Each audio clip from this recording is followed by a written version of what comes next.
सबसे पहले सभी को जन्माष्टमी की बहुत बहुत बधाई हो। A very warm good evening, welcome and नमस्कार टू एवरीवन प्रेजेंट हियर। एक छोटा सा किस्सा सुनाऊंगा मैं। एक बार महात्मा गांधी जी के पास एक व्यक्ति गीता का रहस्य जानने के लिए आया। उसने महात्मा गांधी से गीता के रहस्य के बारे में पूछा। गांधी जी उस समय फावड़े से आश्रम की भूमि खोद रहे थे। उन्होंने उस व्यक्ति को पास बिठाया और फिर से आश्रम की भूमि खोदने में लग गए। इसी तरह काफी समय निकल गया, लेकिन महात्मा गांधी उस व्यक्ति से कुछ नहीं बोले। आखिर में अकेले बैठे बैठे परेशान होकर वह व्यक्ति महात्मा गांधी से बोला, मैं इतनी दूर से आपकी ख्याति सुनकर गीता का मर्म जानने के लिए आपके पास आया था, लेकिन आप तो फावड़ा चलाने में लगे हुए हैं। गांधी जी ने उत्तर दिया, भाई मैं तो आपको गीता का रहस्य ही समझा रहा था। गांधी जी की बात सुनकर वह व्यक्ति बोला, आप कहाँ समझा रहे थे? आप तो अभी तक एक शब्द भी नहीं बोले। गांधी जी ने कहा, बोलने की आवश्यकता नहीं है। गीता का मर्म यही है कि व्यक्ति को कर्मयोगी होना चाहिए। बस फल की आशा किए बगैर निरंतर कम कर्म करते चलो, यही गीता का मर्म है। गांधी जी का उत्तर सुनकर व्यक्ति को गीता का रहस्य समझ में आ गया और वो तुरंत वहां से चल दिया। तो दोस्तों, व्यक्ति को फल की चिंता किए बगैर हमेशा कर्म करते रहना चाहिए। With these few words, I hand it over to Mr. V.N. Rai ji to please unmute and start his discourse. Rai sir. बहुत बढ़िया, अति उत्तम। इतने संक्षेप में आपने पूरा गीता सुना दी है। धन्यवाद। चलिए। अच्युतम केशवम राम नारायणम कृष्ण दामोदरम वासुदेवम हरि श्रीधरम माधवम गोपिका वल्लभम जानकी नायकम रामचंद्रम वंशी विभूषितकरा नवनीरदाभा पीताम्बरादरुणबिम्बफलादरोष्ठा पूर्णेन्दुसुन्दरमुखा अरविन्दनेत्रा कृष्णात् परं किमपि तत्त्वहं न जाने। नीलाम्बुजश्यामलकोमलाङ्गं सीतासमारोपितवामभागं बाणौ महासायकचारुचापं नमामि रामं रघुवंशनाथम्।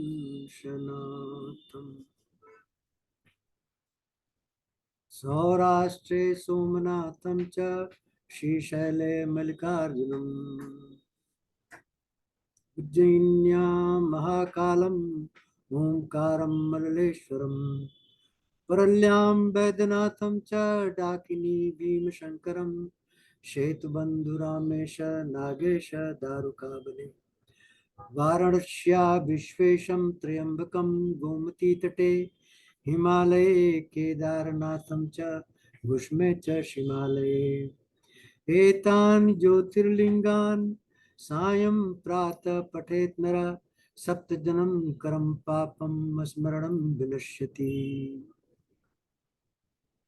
ब्रह्मा मुरारी त्रिपुरान्तकारी भानु शशि भूमिसुतो बुधश्च गुरुश्च शुक्र शनिराहुकेतव कुर्वन्तु सर्वे मम मनोरथं सदा। प्रविशनगर की जय सब काजा हृदय राखी कौशलपुर राजा गरल सुधारि पुकर मिताई गोपद सिंधु अनल सुतलाई गरुण सुमेर रेन समताही राम कृपा कर चितवा जाई। ओम नमो भगवते वासुदेवाय नमः। सर्वे भवन्तु सुखिनः, सर्वे सन्तु निरामया, सर्वे भद्राणि पश्यन्ति मां कश्चित् दुर्भाग् भवेत्। तो आप सबको दंडवत प्रणाम। क्योंकि अग्रवाल जी ने कह दिया है पहले से ही कि लिमिटेशन है, हम लोग ज्यादा नहीं दूर तक जा सकते, 10-12 और कथाएं होंगी। तो इसलिए मैंने सोचा कि ज्यादा डिटेल में न जाकर के संक्षेप में जिस्ट बता दिया जाए। जो पकड़ने वाली चीज है उसको पकड़ लिया जाए और बाकी जो किस्सा कहानी है उसको ओवरलुक करके आगे बढ़ा जाए। तो आज की कहानी है गजेंद्र की कहानी। सबने बचपन में सुना होगा गजेंद्र की कहानी। एक ग्राह है और एक गजेंद्र है, एक हाथी है और एक घड़ियाल है। तो घड़ियाल पकड़ता है। अब आप कहेंगे कि ये Bhagavata Mahapurana suppose to be, कि महाज्ञान है इसमें, तो इसमें हाथी घड़ियाल की बात क्यों की जाती है?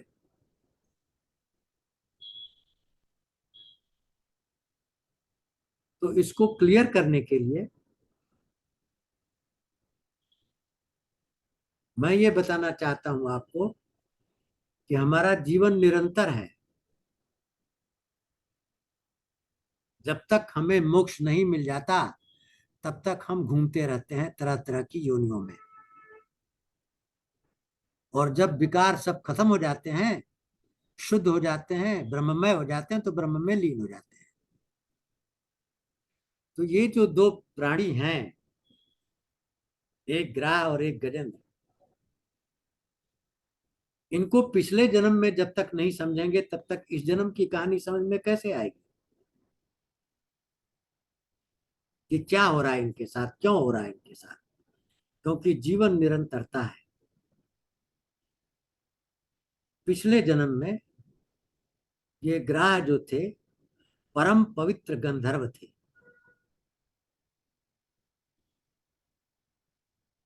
और इन्होंने कोई गलती की और ऋषि देवल ने श्राप दे दिया कि जाओ तुम घड़ियाल बन जाओ। तो ये घड़ियाल बने हैं पूर्व जन्म के श्राप से। लेकिन है बड़े विशुद्ध गंधर्व। गंधर्व कौन है? अप्सराएं, गंधर्व भगवान की सभा में नृत्य और गान करते हैं, पार्षद हैं। कुछ गलती के कारण ये इधर गिर पड़े। और ये गजेंद्र कौन है? द्रविड़ देश में एक महान प्रतापी राजा थे। धर्मनिष्ठ थे, सत्यनिष्ठ थे, भगवान की आराधना निरंतर करते थे, प्रजा का पालन धर्म के अनुसार करते थे। लेकिन एक दिन उनके मन में आया कि इस नश्वर संसार में रहने से क्या फायदा।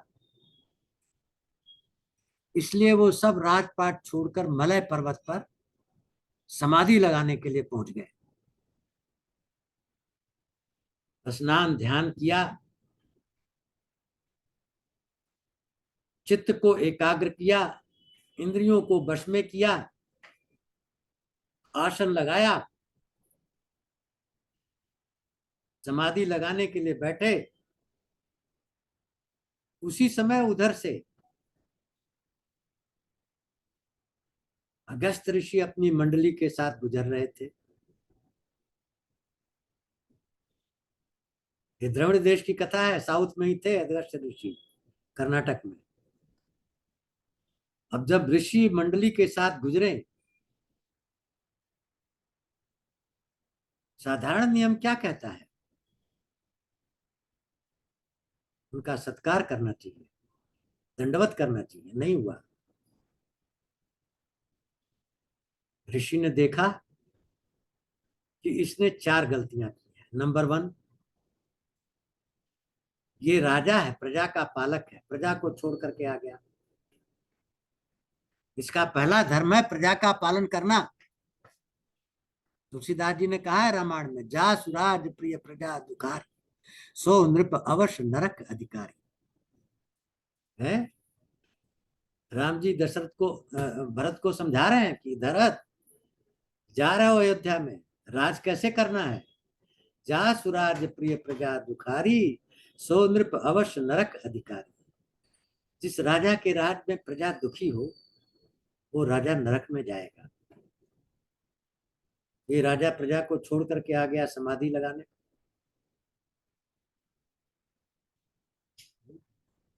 गृहस्थ आश्रम का क्या होता है धर्म, कि आए हुए अतिथि का सत्कार करना। तो इसने गृहस्थ आश्रम भी छोड़ दिया, आए हुए अतिथि का सत्कार तो दूर रहा। ऋषि ने इसको देखा कि इसकी बुद्धि जो है जड़ हो गई है। कैसी जड़ हो गई है, जैसे जड़ हाथी होता है, और श्राप दे दिया, तुम जाओ हाथी बन जाओ। तो गजेंद्र हाथी क्यों बने हैं? पिछले जन्म में बहुत प्रतापी राजा थे, बहुत धर्मनिष्ठ थे। एंड में आकर के उन्होंने सोचा समाधि लगाएंगे, उसके पहले बड़ी साधना की थी। अर्जुन गीता में भगवान से एक प्रश्न पूछता है कि भगवान, अगर आदमी धर्म के रास्ते पर चलते चलते चलते चलते गंतव्य स्थान तक नहीं पहुंचता है और वो उसकी मृत्यु हो जाती है, तो उसका क्या होता है? न इधर का रहा न उधर का रहा, बादलों की तरह छिन्न भिन्न हो जाता है। भगवान ने कहा, ऐसा नहीं अर्जुन, जो धर्म के रास्ते पर जितना चल लिया, वो उसका अपना अपनी संपत्ति बन गई, उसका विनाश नहीं होता है। तो अगर किसी जन्म में आपने साधना कर रखी है, तो आपके साथ आएगी। तो गजेंद्र के साथ भी वो सब आई है, ग्राह के साथ भी वो सब आई है। अब कथा ऐसे स्टार्ट होती है कि क्षीर सागर में एक बहुत ही सुंदर त्रिकूट नामक का पर्वत है, बहुत सुंदर है। उसकी 3 चोटियां हैं, सोने की, चांदी की, लोहे की, और उसके पैरों को समुद्र जो है पखार रहा है। उसकी गुफाओं में सिद्ध लोग, चारण लोग, मुनि लोग, ऋषि लोग तपस्या कर रहे हैं। उसके तलहटी में भगवान वरुण का एक उद्यान है, रिजमान, चारों तरफ सुंदर सुंदर बगीचे हैं, पक्षियां विहार कर रही हैं, तरह तरह के पर्वत हैं, और बहुत सारे जानवर उन उद्यानों में विहार कर रहे हैं। उन्हीं जानवरों में ये गजेंद्र भी अपनी हाथियों के झुंड के साथ विहार कर रहे हैं। ये हाथियों के सरदार हैं। जब ये दहाड़ मारते हैं तो बड़े बड़े जानवर भाग जाते हैं इनकी दहाड़ सुन करके, इतना इनके अंदर बल है। और छोटे छोटे जानवर सुरक्षित रहते हैं। तो ये विहार करते करते करते अपने झुंड के साथ चले जा रहे थे, और फिर आगे चल के इनको प्यास लगी। हाथी का एक ये गुण होता है कि वो समझ जाता है पानी कहाँ है। ऋतुमान सरोवर में कमलों की सुगंध हवा से चली, और इधर गजेंद्र को मिली। उनको अंदाज लग गया कि आगे जो है पानी है। उसको पकड़ते पकड़ते सरोवर में आ गए, अपने झुंड के साथ स्नान किया और पानी पिया। और जैसा गृहस्थ का धर्म है, उनके झुंड में जितने और सदस्य थे सबको पानी पिलाया, नहलाया, बच्चों के मुंह में सूंड से पानी पिलाया। मस्त हो गए गृहस्थ आश्रम में, अपना विहार कर रहे हैं। और उसी समय प्रारब्ध के बस में घड़ियाल आ गया वहां, पैर पकड़ लिया। अब जब पकड़ लिया ब्याज ने तो ये छुड़ाने लगे, छूटे नहीं। इनके जितने साथी थे सब लगे, तब भी नहीं छूटे। बहुत समय बीत गया, बहुत समय बीत गया। तब इन्होंने सोचा ये मेरा प्रारब्ध है, ये कट रहा है, क्या करना चाहिए मुझे। अब देखिए, यही गूढ़ तत्व है। क्या? पिछले जन्म का स्मरण हो गया। जो तपस्या की थी, भगवान को याद किया था, शरण में गए थे, शरणागत हुए थे, ध्यान लगाए, भगवान की स्तुति की गजेंद्र ने। भगवान, आप ही तो मूल कारण है सृष्टि के। ज्ञान तो प्राप्त हुआ था उनको साधना से, आप ही तो मूल कारण है, सबके हृदय में विराजमान है, एकमात्र सबके साक्षी हैं। आपकी चेतना से ही विश्व में सारी चेतना है, इसलिए तो आपको परमात्मा कहते हैं। आप ही दृश्य, दृष्टा और दर्शन तीनों हैं। समझिए इसको क्यों? क्योंकि सांख्य योग ने कहा कि ब्रह्म ही दो पार्ट में बना, एक प्रकृति एक पुरुष। प्रकृति से संसार बना, पुरुष उसमें प्रवेश कर गया चेतना के रूप से। तो भगवान जड़ भी हैं, चेतन भी हैं, दृश्य भी हैं, दृष्टा भी हैं, दर्शन भी हैं, सब कुछ है। मैं आपकी शरण ग्रहण करता हूं। ये सारा संसार का प्रपंच, ये आपने ही अपनी माया के द्वारा प्रकट किया है, और आप इस प्रकृति से हमेशा परे रहते हैं। ये आपकी शरण में हूं मैं, आप स्वयं प्रकाश हैं।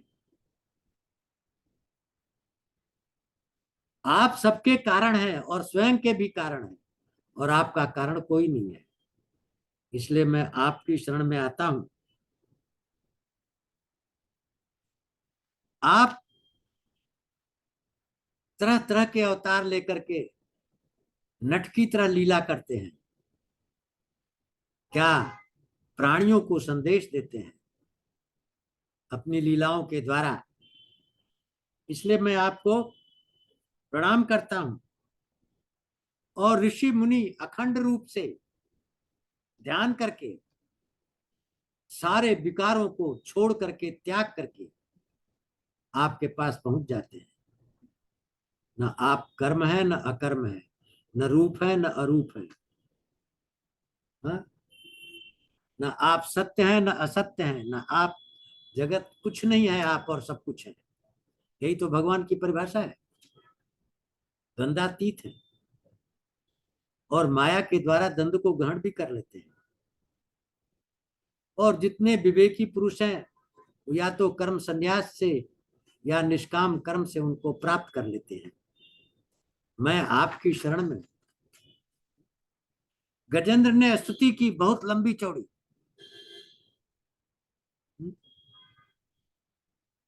और गजेंद्र ने एंड में कहा कि भगवान, जैसे लकड़ी में अग्नि छिपी रहती है,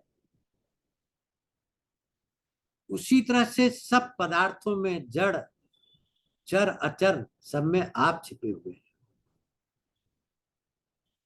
और जैसे ऋषि जो है अरणि से अग्नि को प्रकट कर लेता है, उसी तरह सिद्ध महात्मा लोग, पुरुष लोग इस विकारमय प्रपंच में आपको ढूंढ लेते हैं, विषयों के बीच में। मैं आपको प्रणाम करता हूं। जैसे कब कोई दयालु पुरुष फंदे में फंस जाता है, तो दयालु लोग उसके फंदे को काट देते हैं। अब इन्होंने स्तुति की कि ये तो मेरा पकड़ा हुआ है।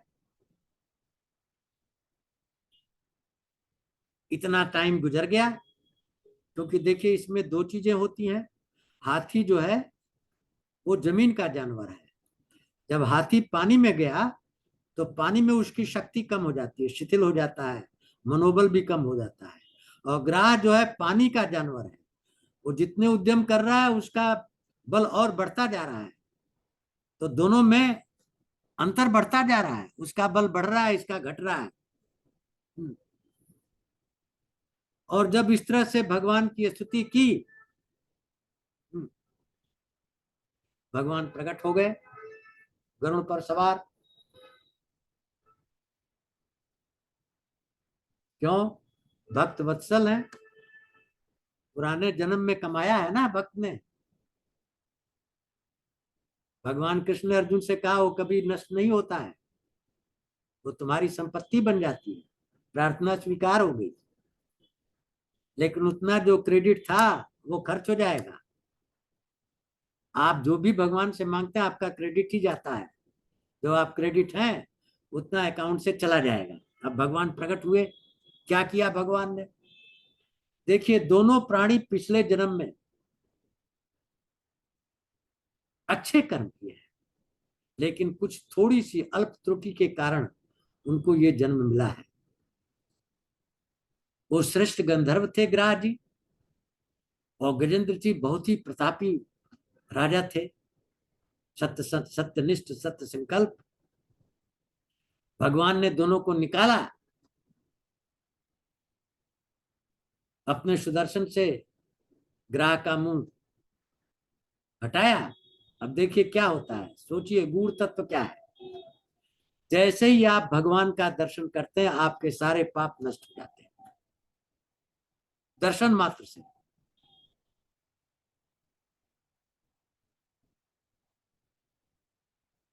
जब विभीषण आया और बंदरों ने कहा शत्रु का भाई आ रहा है, यही कहा भगवान ने कि जैसे मेरे सामने आएगा उसकी सारी बुद्धि निर्मल हो जाएगी, पाप नष्ट हो जाएंगे, आने दो। तो यहाँ दोनों का जो बचा खुचा पाप था, ग्राह का और गजेंद्र का, नष्ट हो गया। और भगवान ने गजेंद्र को अपने स्वरूप दे दिया। वैसे ही स्वरूप गजेंद्र और पार्षद बन के बैकुंठ में चले गए। ये गजेंद्र की कहानी क्यों बताई गई? कि जीवन में निरंतरता है।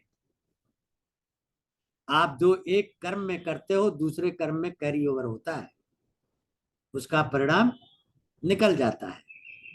गूढ़ तत्व यही है, अदरवाइज बहुत लंबी चौड़ी कहानी है इसकी। अब देखिए, महर्षि कश्यप की अदिति और दिति दोनों पत्नियों से, अदिति से देवता लोग हुए और दिति से दैत्य लोग हुए। पिता तो एक ही है, माँ दो है, इसलिए देखा जाए तो दोनों भाई हैं। सुर और असुर दोनों भाई हैं, क्योंकि बाप एक ही है। तो भाइयों में हमेशा लड़ाई रहती रहती है, श्रेष्ठता का वर्चस्व चलता रहता है।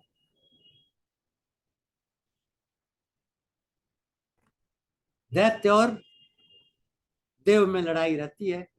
तो एक कथा ये आती है, क्या आती है? दुर्वासा ऋषि बैकुंठ से नीचे उतरे और चले जा रहे थे। सामने देखा इंद्र ऐरावत हाथी पर चढ़ के आ रहा है, देवताओं का राजा।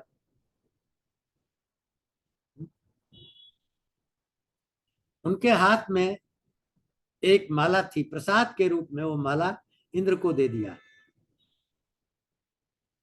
और इंद्र ऐरावत पर विराजमान उस माले का तिरस्कार करके ऐरावत को पहना दिए। और ऐरावत क्या जाने माला की वैल्यू, वो उसको नीचे गिरा के पैर से कुचल दिया। दुर्वासा ऋषि ने श्राप दे दिया। गूढ़ तत्व यही है कि भगवान के प्रसाद का कभी निरादर मत करना जिंदगी में। इसका सारांश यही है इस कहानी का। अब जब दुर्वासा ने श्राप दिया तो इंद्र और देवता सब श्रीहीन हो गए, ऐश्वर्यहीन हो गए। दैत्यों ने चढ़ाई कर दी, खूब मारा खूब मारा। धुनाई कर दी इनकी।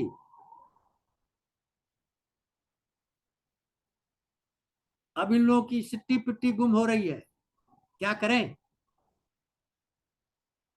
इन लोगों ने ध्यान लगाया, देवता लोगों ने, राजा हम लोग के बस का है नहीं इनको जीतना, चलो ब्रह्मा जी के पास चलते हैं। ब्रह्मा जी के पास गए।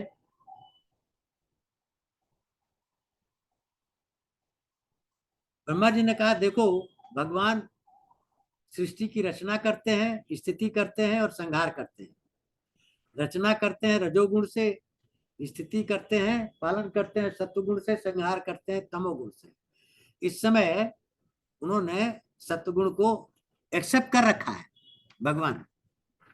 ब्रह्मा जी ने देवताओं से कहा और चलो हम लोग उनकी आराधना करते हैं, वो तुम लोगों की रक्षा करेंगे।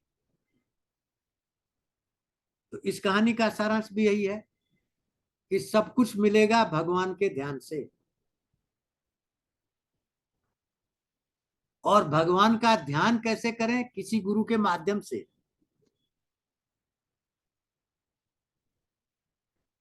इसलिए सनातन धर्म में गुरु बहुत इंपॉर्टेंट है। ये सारे देवता चले गए ब्रह्मा जी के पास, आप बताइए क्या किया जाए। ब्रह्मा जी ने कहा सब सामूहिक प्रार्थना करो भगवान की, ये भी एक गूढ़ तत्व है। इसलिए आप देखते हैं कि चर्च में प्रेयर होता है सामूहिक, मस्जिद में नमाज होती है सामूहिक, मंदिर में सामूहिक प्रार्थना। क्या है कि इसकी वेवलेंथ एक के ऊपर एक सुपर इम्पोज करके दूर तक ब्रह्मांड में जाती है भगवान के पास, और टकरा के वापस आती है।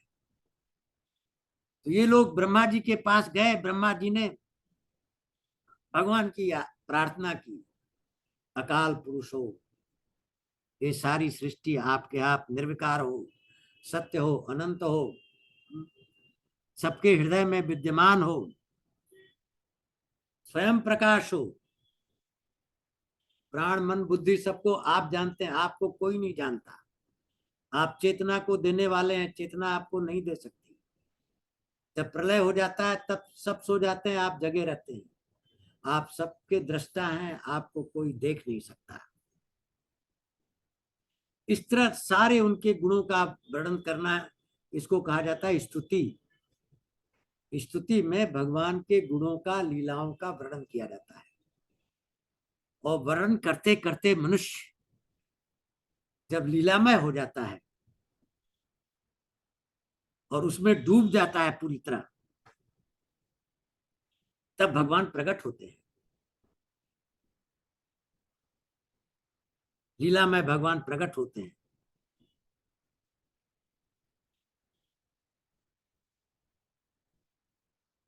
उन्होंने कहा देखो इस समय तुम लोगों का टाइम खराब चल रहा है।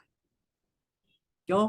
वो देख लिए कि दुर्वासा ने श्राप दिया है, ये लोग श्रीहीन हो गए हैं।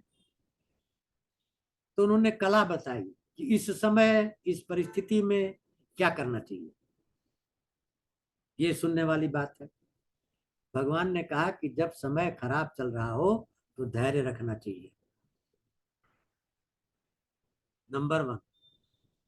नंबर 2, शत्रुओं से भी मित्रता कर लेनी चाहिए, क्रोध को त्याग देना चाहिए।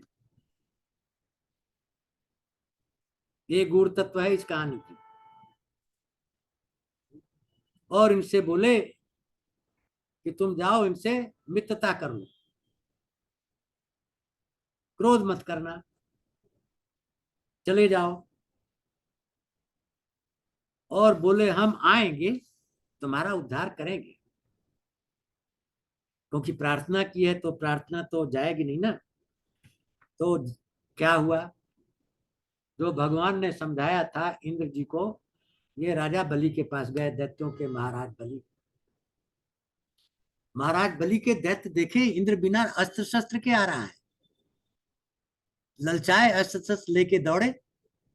राजा बड़ी बड़े पराक्रमी थे, बड़े सिद्ध थे, कब संधि करना चाहिए और कब शत्रुता करना चाहिए सबका ज्ञान है उनको। निशस्त्र इंद्र को देख करके राजा बलि ने स्थान दिया और इंद्र ने जैसा भगवान ने समझाया था कि चलो हम दोनों मित्रता करते हैं और सामूहिक प्रयास करते हैं, जिसका फल होगा और हम दोनों चखेंगे और दोनों चकाचक हो जाएंगे। क्या? समुद्र मंथन करेंगे, अमृत मिलेगा, पी करके दोनों अमर हो जाएंगे। अब उससे बड़ी चीज क्या चाहिए? सभी अमर होना चाहते हैं। तो राजा बलि को बात समझ में आ गई। दूसरे उनके जो और सेनापति थे उनको बताया गया कि इंद्र कहता है कि हम दोनों तो भाई हैं, आफ्टर पिता तो कश्यप एक ही हैं, क्यों लड़ रहे हैं? चलो मंथन किया जाए, अमृत पिया जाए, अमर हो जाए। तो ये समुद्र मंथन की कहानी है। समुद्र मंथन की कहानी, देव और दानवों ने मिलकर समुद्र मंथन किया। क्या किया? मंथन के लिए क्या क्या चाहिए? एक तो मथनी चाहिए, दूसरा एक रस्सी चाहिए, है ना, एक पात्र चाहिए जिसमें वो रखा हो, जिसको मथा जा रहा है। तो पात्र बना क्षीर सागर। क्षीर सागर में मथनी क्या बनी?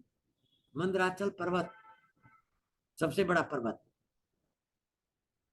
अब मंदराचल पर्वत को उठाने के लिए देवता दानव दोनों पूरा बल लगा रहे हैं, उखाड़ लिए, लेकिन जाना भी दूर है, 100 योजन लंबा है, भार भी ज्यादा है। थक गए, पटक दिए। पटक दिए तो उसमें बहुत सारे देवता दानव घायल हो गए। भगवान ने देखा कि ये तो मामला बन नहीं रहा। भगवान आए, उठाए, गरुड़ पर रखे और मंदराचल पर्वत को क्षीर सागर में स्थापित कर दिया।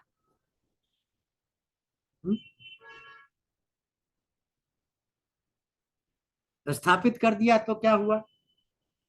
वो मंदराचल पर्वत इतना भारी था कि वो नीचे नीचे नीचे नीचे जाने लगा। तो इन्होंने देखा ये तो पता नहीं कहाँ चला जा रहा है। तब भी ये लोग भगवान की आराधना देवताओं ने की, दैत्य तो करते नहीं थे। लेकिन दैत्यों के महाराजा बलि बड़े सिद्ध पुरुष थे, तो इन दोनों के प्रताप से भगवान प्रकट हुए। किस रूप में? कच्छप का अवतार लिए। कच्छप अवतार लेकर के भगवान प्रकट हुए, क्षीर सागर में प्रवेश किए और मंदराचल को ऊपर कर दिए। और फिर वासुकी नाग की रस्सी बनाई गई और ऊपर से सहस्त्रबाहु भगवान अपना हाथ रख करके उसको रोके हुए हैं मंदराचल को। तैयारी तो हो गई। फिर भगवान ने क्या किया? भगवान भी सहायता कर रहे हैं समुद्र मंथन में। भगवान ने शक्ति ऐश्वर्य के रूप से देवताओं में प्रवेश किया, दैत्य शक्ति से दैत्यों में प्रवेश किया, भार शक्ति से मंदराचल में प्रवेश किया, निद्रा शक्ति से वासुकी में, ताकि वासुकी को कष्ट न हो।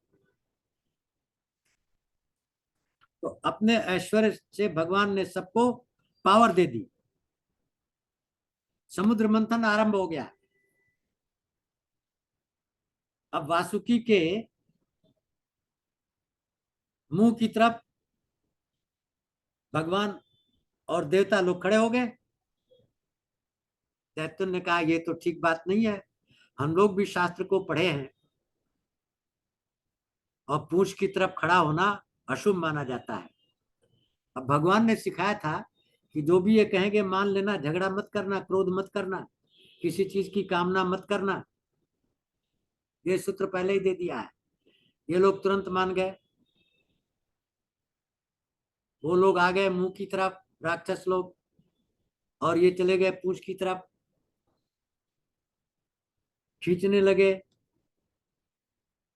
खिंचाए न, इतना विशाल था। भगवान ने भी अपना बल लगाया देवताओं की तरफ से, मथनी चलने लगी। अब कच्छप के ऊपर तो उसका इतनी ही असर था जितनी थोड़ी खुजली होती है। भगवान कच्छप अवतार में थे, खुजली हो रही है उनको।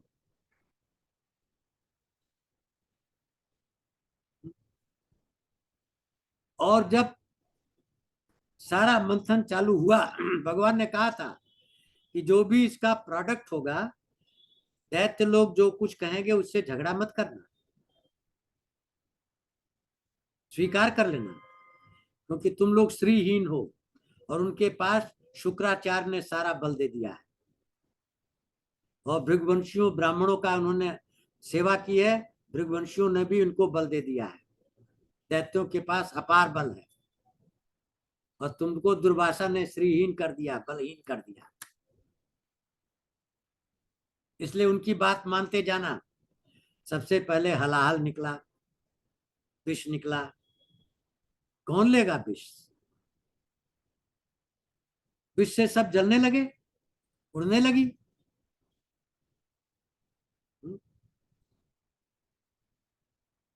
तब सबने कहा ये तो सब लोग जल जाएंगे, फिर आगे मंथन कैसे होगा, अमृत कैसे मिलेगा?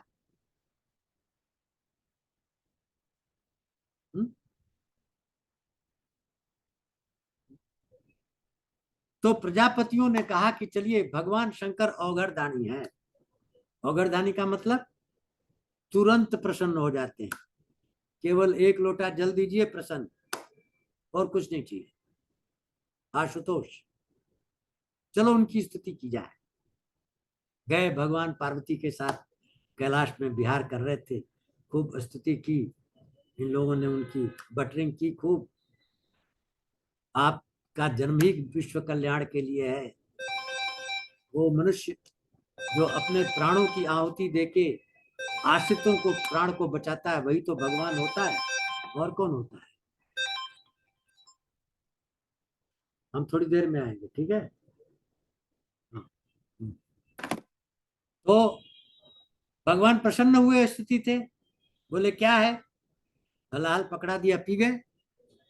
पार्वती जी ने कहा कि हाँ, तुम्हारा धर्म ही यही है, प्राणियों की रक्षा करना, पी जाओ इसको। पी गए भगवान।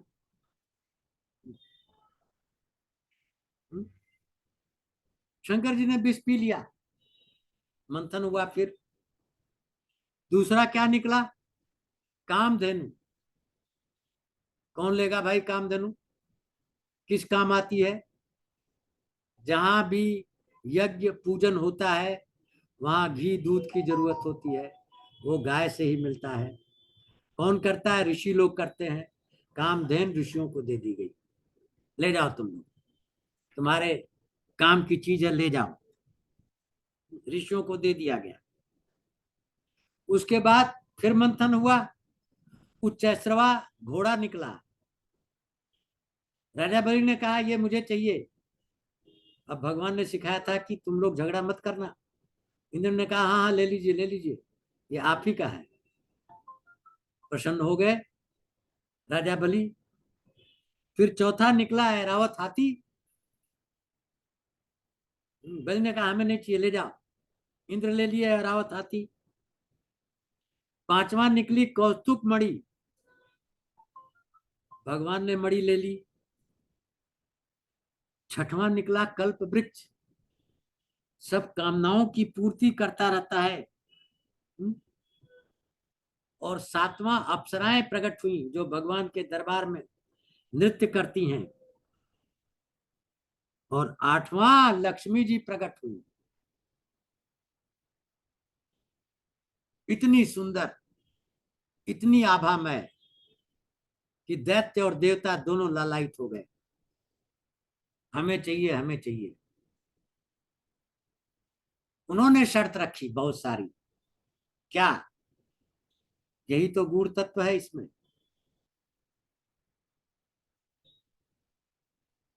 वो ज्ञानी होना चाहिए।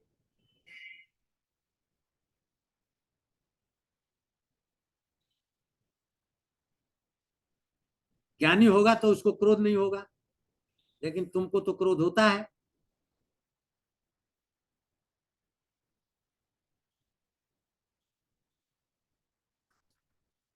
ये जितनी सारी शर्तें थी कोई नहीं उनके पास थी, तो भगवान में वो सारी शर्तें थी, इसलिए लक्ष्मी जी भगवान को माला पहना दी और चली गई उनके पास। लक्ष्मी जी चली गई। अब जब नौवा क्या निकला फिर, वारुणी निकली। वारुणी दैत्यों को बहुत पसंद है वारुणी, वो पीते हैं। उन्होंने कहा हम लेंगे। इंद्र जी ने कहा जरूर, सहस्त्र आप लीजिए, ये आप ही की है। अब 10वां, भगवान धन्वंतरी एक कलश में अमृत लेकर के प्रकट हो गए। अब दैत्य और देव दोनों चाहते हैं कि अमृत मुझे मिले। अब यहां भगवान लीला करते हैं। लीला भगवान क्या करते हैं? लीला भगवान एक सुंदर स्त्री का रूप धारण करके प्रकट होते हैं। मोहिनी, इतनी आकर्षित, इतनी आकर्षण कि उसकी सीमा नहीं है। उसको देख करके दैत्य लोग इतने लालायित हो गए, भूल गए अमृत को, यही मिल जाए। उसके पीछे पीछे जा रहे हैं, और धन्वंतरी जी के हाथ में वो अमृत है, उसको दैत्यों ने छीन लिया। बोला ये आप ले लीजिए, हम लोगों को पिला दीजिए। उन्होंने कहा देखो हम तो व्यभिचारिणी स्त्री हैं, कुत्ता और उल्टा स्त्री का विश्वास नहीं करना चाहिए। नहीं नहीं नहीं नहीं नहीं, ऐसा नहीं है। हम तो आप जो कहेंगी वही पालन करेंगे। जो आप करें, हम आपके दास हैं। ये अमृत आप ही बांट दीजिए जैसा बांटना चाहें।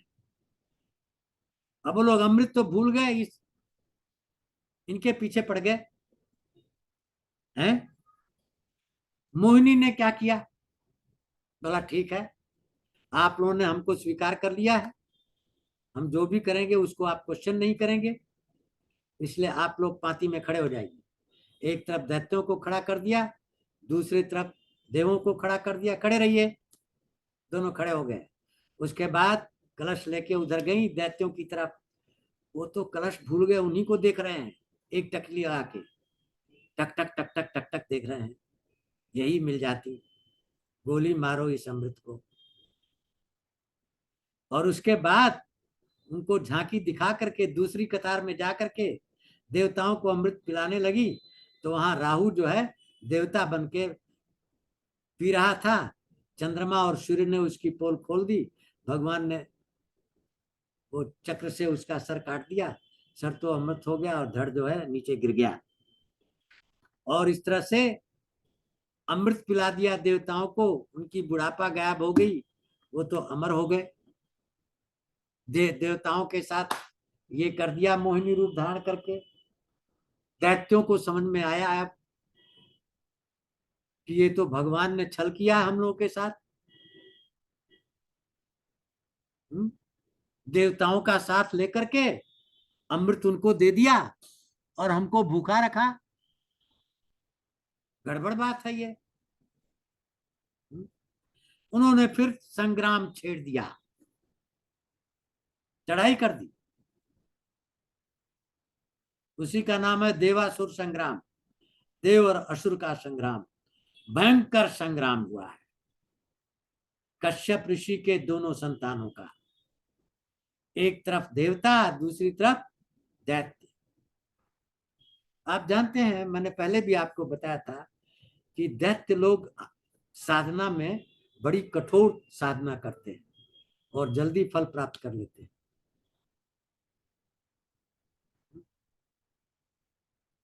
तो इन्होंने साधना की थी, गुरु ने इनको बल दिया, शुक्राचार्य ने, और भृगवंशी ब्राह्मणों की आराधना की, सेवा की, उनसे भी बल मिला। बल लेकर के इन लोगों ने चढ़ाई कर दी। बहुत बड़ा संग्राम हुआ दैत्य दानवों का। उसमें मेन रोल क्या है, जब संग्राम हुआ 1 to 1 कर रहे हैं, जैसे बृहस्पति, शुक्राचार्य, इंद्र, बलि, अपने अपने समकक्ष से लड़ाई हो रही है। बलि ने क्या किया, माया की सृष्टि बना दी। मैं दानव जो है उन्होंने माया की सृष्टि बना दी। कोई दिखाई नहीं दे रहा है और सब ऊपर से पर्वत गिर रहे हैं, जलते हुए पहाड़ गिर रहे हैं, वृक्ष गिर रहे हैं, सांप गिर रहे हैं, बिच्छू गिर रहे हैं। अब त्राय त्राय मची देवताओं में, कुछ दिखाई नहीं दे रहा, लड़ो किससे, मैं दानव। तब क्या हुआ, देवता लोग तो हमेशा भगवान की शरण में चले जाते हैं। जब ये देखा तो भगवान की स्तुति करने लगे, त्राय त्राय होने लगी, शरणागत हो गए, भगवान प्रकट हुए। तो जैसे स्वप्न के बाद सब कुछ मिथ्या हो जाता है, वो माया खत्म हो गई। और हम देर में आएंगे, अभी वो जन्माष्टमी का पर्व मन रहा है, इनागुरेशन के लिए बुला रहे होंगे। तो इस तरह से उन्होंने देव दानव का चला। अब बलि बहुत पराक्रमी था, बहुत बाण मारता था, लेकिन जैसे ही बाण मारता था इंद्र उसको काट देते थे। इंद्र के पास वज्र था, वज्र का काट तो किसी के पास है नहीं। शक्ति जैसे ही तानने की कोशिश करती है वहीं पर उसको इंद्र खत्म कर देते हैं। बहुत गुस्सा होता है। दैत्य दानों का ये चलने लगा। बाद में क्या हुआ, इंद्र अपने पराक्रम से दानवों का बहुत बड़ा संहार किए अपने वज्र से। और ब्रह्मा जी ने देखा कि दैत्यों की पूरी सृष्टि खत्म हो जाएगी। फिर वो आके प्रकट हो गए और युद्ध को रुकवा दिया। ऐसा नहीं कर सकते, आप अमृत पान करके अमर हो गए हो, शक्ति प्राप्त कर लिए हो, ऐसे उद्दंडता कर रहे हो, ऐसा नहीं करना चाहिए। तो ये जो संग्राम था, देवासुर संग्राम, उसकी समाप्ति कर दी कि नहीं, बंद करो, देवासुर संग्राम बंद होगा। और जब सारे दैत्य आ गए अपने गुरु के पास, तो शुक्राचार्य के पास संजीवनी बूटी है। उस संजीवनी बूटी से सारे दैत्य जितने मरे पटे कटे थे सबको वापस कर दिया, जीवदान दे दिया। राजा बलि को सारा ऐश्वर्य मिल गया, प्राण मिल गया, ज्ञान मिल गया, मनोबल मिल गया, सब मिल गया, और सब वापस स्थिति। अब एक कहानी आती है कि शंकर जी कहते हैं विष्णु भगवान से कि आप जो मोहिनी रूप दिखाए थे ना, एक बार हमको दिखा दीजिए। भगवान ने कहा नहीं नहीं नहीं नहीं नहीं, वो मत देखो, देखोगे गड़बड़ हो जाएगा। नहीं, मैं देखना चाहता हूं। भाई वो तुम्हारे लिए है नहीं, मत देखो उसको। तो बहुत जब आराधना की तो भगवान मोहिनी रूप दिखाए। उसमें क्या हुआ, शंकर महान योगी,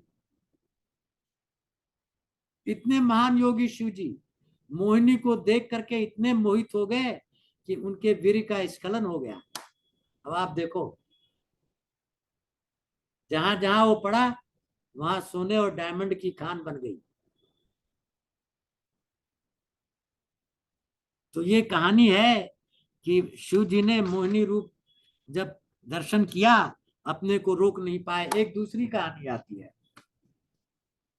दूसरी कहानी जो ये आती है जो केरला में है, कि शिव जी रोक नहीं पाए, मोहिनी के साथ संभोग कर लिए और एक बालक पैदा हुआ। अब वो नाजायज बालक था, उसको जंगल में फेंक दिया, और उसी बालक का नाम है अयप्पा। अयप्पा शरणम गच्छामि। जो सबरीमाला के पास अयप्पा हैं, वो ऐसी कहानी है कि वो मोहिनी और शंकर के प्रोडक्ट हैं। तो ये एक दूसरी कहानी है। अब इसके बाद और कहानी आती है। क्या कहानी आती है कि राजा बलि ने स्वर्ग पर विजय प्राप्त कर ली अपने ऐश्वर्य से, बल से। और स्वर्ग पर विजय प्राप्त कर ली तो एक अश्वमेध बहुत बड़ी यज्ञ करने लगे। पुरोहितों को बुलाया, पंडितों को बुलाया, और चूंकि सब देवताओं को जीत लिया था, अदिति बड़ी दुखी थी। हाँ, महाराज कश्यप जब आए तो उनसे अपनी याचना की कि आप तो समाधि में रहते हो, हमारे पुत्रों का हाल देखो, सब कुछ छिन गया उनका, कुछ नहीं है उनके पास, क्या करूं मैं। कश्यप जी ने उनको वही मंत्र बताया कि जब ब्रह्मा जी ने हमको ये मंत्र दिया था कि इसी से सृष्टि की उत्पत्ति होगी, वो मंत्र मैं तुमको बता रहा हूं। वो मंत्र तुम लो और तुम्हारे गर्भ से भगवान उत्पन्न हो जाएंगे। तो अदिति के गर्भ से वामन भगवान उत्पन्न हुए, ब्राह्मण जी छोटे, और यज्ञ में चले गए कमंडल लेकर के, छतरी लेकर के गए वहां। तो सारे बोले, अरे ये ब्राह्मण कहां से आ गए। राजा बलि तो जानते इतने प्रतापी थे कि ब्राह्मण उनके लिए सब कुछ था। यज्ञ रुकवा दिया, साष्टांग दंडवत किया, हाँ, ब्राह्मण जी को स्थान दिया। आप बोलिए, आप जिस चीज की इच्छा करें सब हम आपको देंगे। और ब्राह्मण तो छोटे बन के आए थे। अब उन्होंने कहा हमें तो कुछ ज्यादा चीज की जरूरत है नहीं, बस 3 पग जमीन दे दो। बलि ने सोचा इतने छोटे छोटे पांव, ये क्या मांगा आपने, कुछ बड़ी बड़ी चीज मांगे होते। हाँ चलिए कोई बात नहीं, ले लीजिए। अब भगवान तो उनको ठगने आए थे ना, तो जैसे ही बोले ले लीजिए, भगवान ने अपना रूप, विराट रूप दिखा दिया। एक पैर से पूरा आकाश स्वर्ग नाप लिया, दूसरे पैर से पृथ्वी नाप ली, अब कुछ बचा ही नहीं। बलि, अब तीसरा पैर। सिद्धांत ये है कि आप प्रतिज्ञा करके अपनी प्रतिज्ञा की रक्षा नहीं करते हो तो आप नरक में जाते हो। भगवान ने कहा अब तुम नरक में जाओगे बलि, तीसरा पैर रखने के लिए कहीं जगह नहीं है। बलि ने कहा भगवान अभी है। बोला क्या है, मेरा शरीर तो अपना है ना, मेरे सर पे तीसरा पैर रखो। उसके पहले पशुपत पाद में बंध गए थे बलि, क्योंकि प्रतिज्ञा पूरी नहीं हो रही थी। जब तीसरा पैर रखा, भगवान ने देखा वाह क्या राजा बलि है। इसके पहले कहानी आती है कि जैसे जल लेकर के अपना संकल्प लिया बलि ने देने के लिए, शुक्राचार्य कहते हैं अरे बलि ये विष्णु आया है छल करने, इसकी बात मत मानना, अनर्थ हो जाएगा। बलि ने कहा देखो गुरुजी, अगर विष्णु खुद आया है भिखारी बनके तो मेरे लिए इतने ऐश्वर्य की बात होगी कि भगवान भिक्षा मांग रहा, मैं भिक्षा दे रहा हूं, इससे बड़ी बात क्या होगी। और अगर ये नहीं है तो जो कुछ मांगेगा सारा ब्रह्मांड हमारे कब्जे में है, जो भी मांग ले मैं दे दूंगा। गुरु की बात नहीं मानी। गुरु ने कहा जाओ तुम फंस जाओगे। तभी वो पाश में बांध दिए गए थे। लेकिन जब भगवान ने समर्पण देखा बलि का, भगवान प्रकट हुए, बोले भगवान बलि से बोले कि बलि अब तुम मेरे से जो मांगना हो मांग लो। बलि ने क्या मांगा, भगवान ने क्या दिया बलि को। स्वर्ग 14 लोक हैं, सबसे बढ़िया लोक है रसोतल होता है। वहां पर क्या होता है, दैविक दैविक भौतिक कोई ताप नहीं होती, कोई कष्ट नहीं होता, जो इच्छा करो सब मिल जाता है। स्वर्ग से भी बढ़िया स्थान है। वहां कोई बीमारी नहीं है, कुछ नहीं है। वहां दे दिया उसको, बलि को, और बलि ने कहा तुम मेरे चौकीदार बन जाओ। भगवान चौकीदार बन गए। देखा भक्त की महिमा। और फिर चौकीदार बन के वापस कैसे आएंगे? तो लक्ष्मी जी रक्षा बंधन बांधने गई बलि से, भाई बना दिया। तो भाई कुछ तो देगा ना दक्षिणा, 5,000 रुपया। तो बोला हमें रुपया नहीं चाहिए, ये हमारा पति वापस कर दो। भगवान वापस हो गए। ये कहानियां किस लिए है? छोटी छोटी कहानियां हैं, रोचक बनाने के लिए, लेकिन इनके बीच बीच में गूढ़ तत्व है। क्या? कि जो सर्वस्व दे दिया भगवान को, उसका भलाई होगा, उसका बुरा नहीं होगा। इसलिए आज भी बलि ने मांगा था वरदान भगवान से, साल में एक बार मैं आऊंगा अपनी प्रजा को देने। ओणम का जो त्योहार केरल में मनाया जाता है, उस दिन राजा बलि आते हैं। सारे मलयाली, क्रिश्चियन, हिंदू और मुस्लिम अच्छे अच्छे ड्रेस पहन करके राजा बलि आने वाले हैं, राजा बलि आने वाले हैं, ओणम का त्योहार मनाते हैं। तो ये राजा बलि की कहानी है। वाह, क्या राजा बलि की कहानी है? देखा आपने? तो इस तरह से आज आज के व्याख्यान को मैं यही समाप्त करता हूँ, क्योंकि उधर से मेरी बुलावट आ रही है। प्रभु श्रीनगर की जय, सब काजा, हृदय राखी कौशलपुर राजा, गरल सुधार करे मिठाई, गोपद सिंधु नर सुतलाई, वरुण सुमेर रेन सुनताई, राम कृपा कर चितवा जाए। और अब समय नहीं है क्वेश्चन आंसर के लिए, क्योंकि मुझे जाना है, इसलिए आप लोगों से मैं विदा लेता हूँ। क्षमा करिए, साष्टांग दंडवत। Thank you. राइट, धन्यवाद। शुभ रात्रि, शुभ दिन सभी को। हाँ।